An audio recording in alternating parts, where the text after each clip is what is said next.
Maayong adlaw katawhan sa Dios sa Archdiocese sa Ozamis sa ngalan sa atong talahurong Arsobispo Archbishop Martin Sarmiento Humoa Didi ug sa kahugpungan sa mga kaparian sa tibuok lokal nga simbahan ini sa Ozamis. Kini na usab si Father Jesse lang ka makatud kaninyo sa pamalandong karong adlaw. Adlaw karon nga Huwebes sulod sa ikaduhang semana sa Kwaresma, Marso 17, 2022. Mga igsuon ang ebanghelyo nga atong pamalandungan karong adlaw, atong kutluon ikan sa ebanghelyo sumala ni San Lucas. Ingon si Jesus ngadto sa mga Pariseyo, may usa ka dato nga nagsulob sa labing mahal nga biste ug nagpuyo nga luho kaayo. May usa-usab ka kakabus nga ginganlag Lazaro kansang lawas nalukop sa mga nuka ug pagadad-on siya ngadto sa pultahan sa balay sa dato. Basi na lang makakaon siya sa mga mumho nga mga tagakikan sa lamesa sa dato. Ug bisan gani ang mga iro manuol ug mutilap sa iyang mga nuka. Unya namatay si Lazaro ug gidala sa mga anghel ngadto sa kiliran ni Abraham didto sa kumbira sa langit nung dato sa langit. Dito sa kumbira sa langit. Ang dato usab namatay ug gilubong ug nagantos pag-ayo dito sa Hades. Unya miyahat siya ug iyang nakita si Abraham dito sa layo ug si Lazaro sa tupad niya. Musa misinggit siya ngadto kang Abraham. Amahan, kaluy iintawon ako ug ipadala si Lazaro diri aron itunlob ang iyang tudlo sa tubig ug pabugnawan ang akong dila kay nagantos ako pag-ayo sa kainit niining kalayo. Apan si Abraham itubag, anak, hinumdumi nga sa didto ka pa sa kalibutan nabuhong ka sa tanang maayong butang. Samtang si Lazaro lunlon lamang dautan ang iyang nahigo aguman. Apan karon malipayo na siya dire samtang ikaw diha nagantos. Gawas pa ni ana anha ay lawom nga bungaw nga nagulang kanato aron gadtong buot motabok nga kanimo gikan diri dili makahimo niini.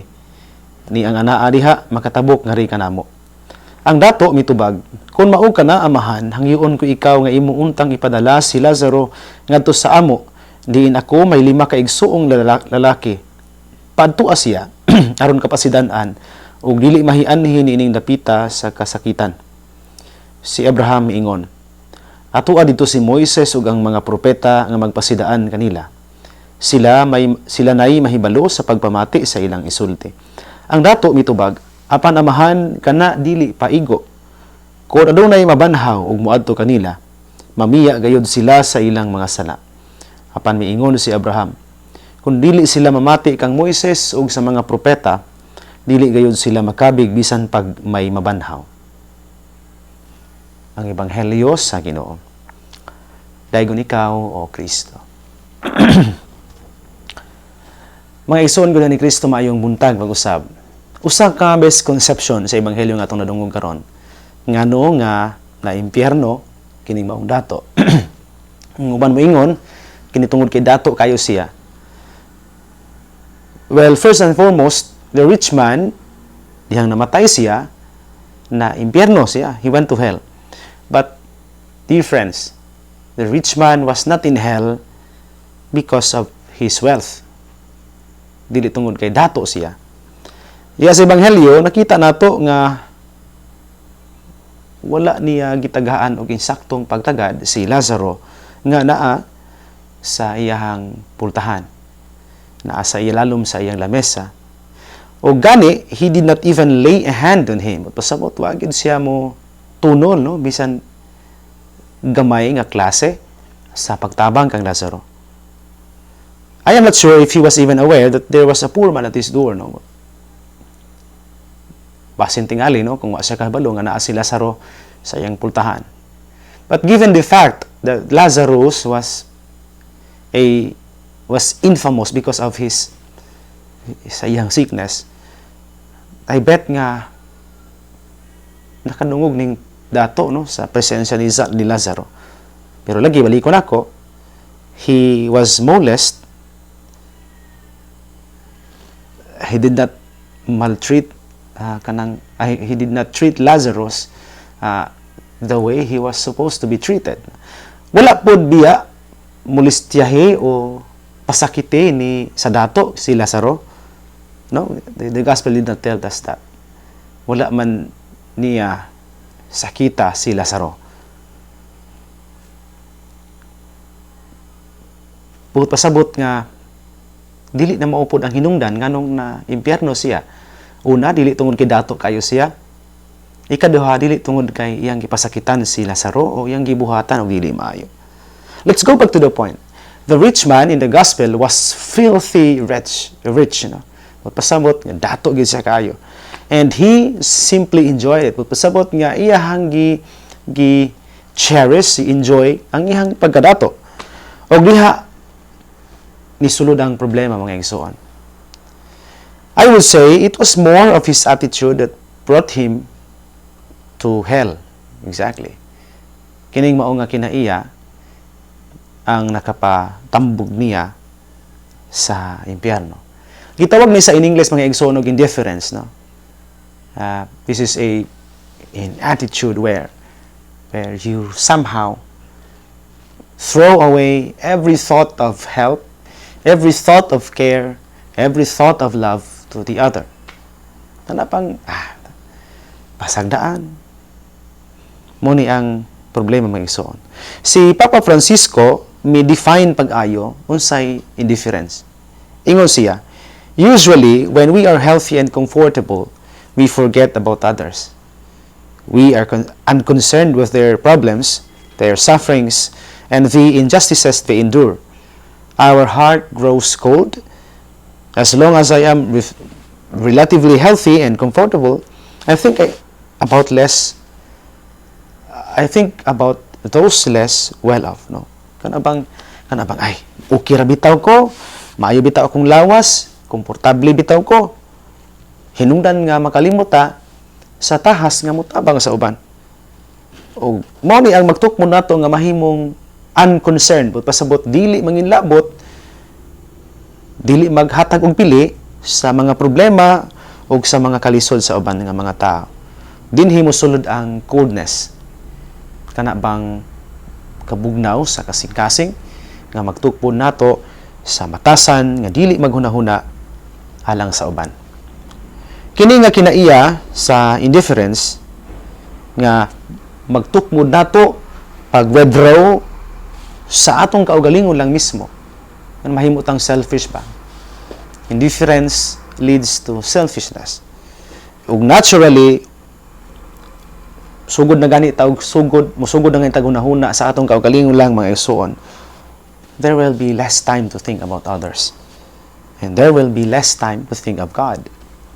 Musugod na gani tagunahuna sa atong kaugalingon lang, mao nang mga panahona nga musugod sa ta nga mahikalimot sa uban, ug eventually the more nga maghunahuna ta sa kaugalingon, the more nga mahikalimot ta paghunahuna paghatag og panahon alang sa Ginoo. Mga igsoon ko na ni Kristo, mao ni ang angay natong matungunan karong panahon sa Kwaresma. Mukat ununta ta sa pagtudlo, pagpitol sa atong kaugalingon nga mga kasing-kasing nga dili lang magunahuna sa kaugalingon lang. Mukat ununta ta pagpitol sa atong mga kinaiya aron nga makabaton tag batasan nga dili lang magunahuna sa kaugalingon kundi alang usab sa uban. So kuhi bitaw mga igsoon kung pananglitan magsigre tagunahuna sa atong kaugalingon o man to, no, we will have less time to think about others and God.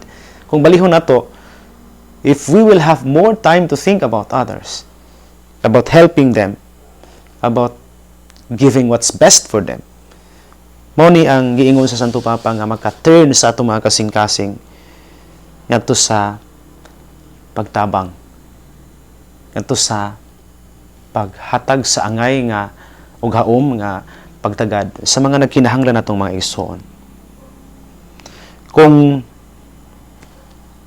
ang selfishness makapatalikod sa atong mga kasing-kasing sa uban, ug ngadto sa Ginoo, ang pagkat-on nga mutabang ug magunahon sa kagalingon, magbag-o sa atong panglantaw sa atong kaugalingon ug sa Ginoo.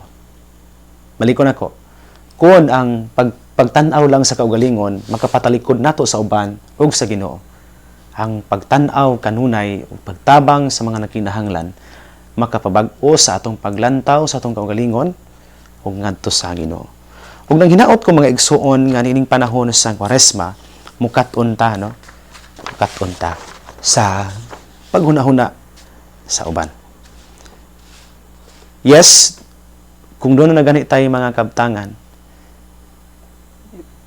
gihatag na sa Ginoo nga gasaan hinato. And we can say that we deserve what we have or whatever it is that we enjoy now. Tungod tingali na sa atong paningkamot, tungod na sa ato ang sobrang pagba sa kaugalingon alang sa atong mga damgo. Pero balik ko na ko, let us not allow ourselves to be blinded by everything that we have. Bisan unsa nga atong nakab-o tungod sa atong paningkamot, dili unta mahimong babag aron mahimo tang indifferent nga to sa ubang mga tao. So eventually, kining tanan nga niya nato, dili unta mahimong hinungdan nga mutalikod ta sa Ginoo ug ngadto sa mga nakinahanglan natong mga igsoon. Nining panahon sa Kwaresma, mao tingali no nga apil sa tulo ka mga bansayon nining panahon sa Kwaresma. Gipalahi sa Ginoo nga apilon niya ng tulo ang paghatag og tabang ngadto sa mga kinahanglan. Ang pagpitol sa kaugalingon pinaagi sa pagpuasa ug ang pag-ampo kanunay. Tungod kay gusto siya nga mutubo ta pinaagi sa pagdisiplina sa atong kaugalingon ug sa pag-ampo kanunay nga dili ra maghunahuna sa kaugalingon kundi dili nga maghunahuna usab sa mga igsoon natong nagkinahanglan. So, be careful, dear brothers and sisters today. Sabay imong gihunahuna karong adlaw. Well, I bet tunay daghang mga instances nga matukmod ta paghunahuna lang sa atong kaugalingong safety, sa atong kaugalingong comfort, sa atong kaugalingon nga health. But eventually, I hope dili ni mahimong hinungdan nga mausab ang atong mga dughan, ang atong mga kasing-kasing.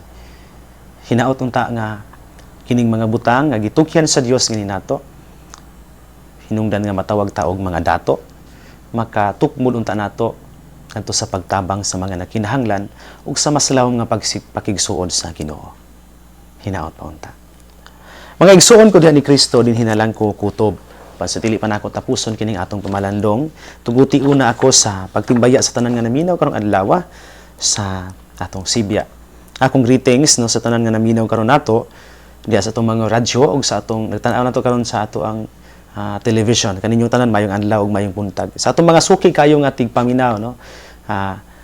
Kanilang kanuning nagsunod nato adlaw-adlaw. Atong greetings nga na no sa tanan nga karong adlaw naminaw nato sa ilang tagsa-tagsa ka mga panimalay.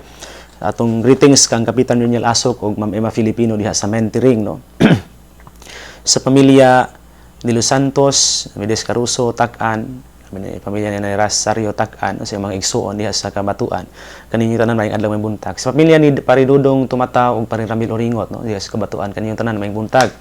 Sa pamilya ni Pari Osfer Arivalo diha sa Kalabayan, good morning no pare. Sa pamilya ni Nanay Dora Liagas and family diha sa Lipusong no, good morning ninyo diha. Sa pamilya Lahi-Lahay o Gauman sa Pantaon. No? Sa pamilya ni Rosvelia Kalimpusan and family diha sa Muntol. No? Sa pamilya ni Primitivo Elena Lausa diha sa Kinuman, Kirao. Sa pamilya ni Chris o Pibeth Pestillos diha sa Kinuman, San Miguel. No? Sa pamilya ni Ma'am Nida Munoz diha sa Kinuman, Casilak. No? Sa pamilya ni Richard Faith Bation diha sa Pulot. No? Sa pamilya Kanyete diha sa Bungbong. Kaninyong tanan may adlaw may muntag. O sa tanan nga karong adlaw naminaw nato, dili na nato manganlan sila tanan tungod sa kadaghan nila no. Nga nagsunod ining programa. Kaninyong tanan daghan kayong salamat ug maayong buntag. Sa tanan nga naminaw nato karon diha sa atong mga social media platforms, sa Facebook ug sa YouTube. Sa Facebook, atong greetings kang Mamili sa Lucius Mungabong ba sila nga si Isa no. Kaninyong tanan may adlaw may buntag. Akong greetings sa tanan nga mga miyembro sa Second Mass Choir no sa pangdalaga no. Kani sila mga suod po na ako kaayo sa dihang upa ko na pare no. Dito pa ko sa pangdalaga nagtuon sa seminaryo. Gahapon nag-abot mi no sa usa sa among suod kaayo po do palangga kayo nga amigo barkada no kang Palamboy diha sa CBD Extension no. Atong Doctor of Information Technology no. naa diha sa Imio nagtudlo, no. Maayong adlaw may buntag kaninyo tanan, no, mga taga sa Pangdalaga, no. Sa pamilya ni Gabriela Marie kagaana na kay Lar o Irene Palgan kaninyo tanan maayong adlaw may buntag.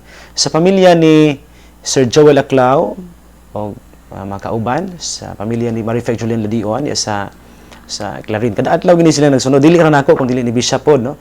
Kang Nanay Waning diha sa Clarin pod, no, maayong adlaw may buntag niyo diha taga Clarin. Kang Helen Acompañado Eveline de Gracia kaninyo tanan maayong adlaw may buntag, no. Special greetings sa mga naminaw nato karong adlaw sa ilang tagsa-tagsa ka mga panimalay kang Sir Alan ug Ma'am Chris Levitania, kang Sir Dado ug Ma'am Benny Canonio, kang Tatay Ben ug Tatay Rafael Estosi and family diha sa Bungbong, wa sila mga anak kang Zyrel, kang Angel og sa iyang bana si Kuya Archie, no, kang Paridaril og sa iyang asawa si Terixen. Good morning niyo diha, no, sa pamilya sa mga igsuon po nila, no, si Ralph Ben, si April ug si Joshua. Good morning niyo diha, no, sa ilang mga apo diha, no, sa Bungbong. Good morning niyo diha, no, sa pamilya ni Nanay Helen Novo and mga kauban niya sa balay, no, labi na si Kuya Bando diha, no, sa likod na sa kumbento, kang Doktora Lady o Kuya Aldrin Perez and family mo sila mga anak, no, kang Adriana, kang Paula o John Paul. Good morning niyo diha, no, sa pamilya ni Rodel o Emma Alamilio diha sa Banyadero sa pamilya ni Sir Sunny o Ma'am Bebe Neri atong Vice Mayor. Good morning niyo diha, no, kang Nanay Grace Pangalan family diha sa Aristan Village, kang Sir Sunny o Ati Marites Sominal diha sa Laman, kang Tito Nek o Judge Limfa Sitaka and family diha sa Rosa Bison Village sa Manabay. Good morning, may muntag kaninyo tanan. Balikon ako sa tanan nga naminaw karong adlaw sa walay puas nga pagsuporta. Salamat kaayo ninyong tanan. Dinhi na lang kukutob mga igsuon ang maayong balita nga mao ang pulong sa Dios, ang ayan gayud nga pamation, pamalandungan ug paningkamutan nga mapuy-an. Bulahan ang tao naningkamot nga magpuyo sa pulong ni Jesus. Isama siya sa usa ka kahoy nga gitanom daplin sa sapa, kansang mga dahon dili gayud abton og kalaya. Ug timpo sa tingbo nga mamunga siya maayong mga bunga. Igsuon ug manausab uban sa panabang ug pangaman sa atong mahal nga inahan si Santa Maria ang atong gitawag mga mista-miston ug ang Birhen sa Kuta. Ang Dios magapanalangin unta kanimo kanunay sa ngalan sa Amahan, sa Anak ug sa Espiritu Santo. Amen. Magampo ug magamping kanunay. Igsuon.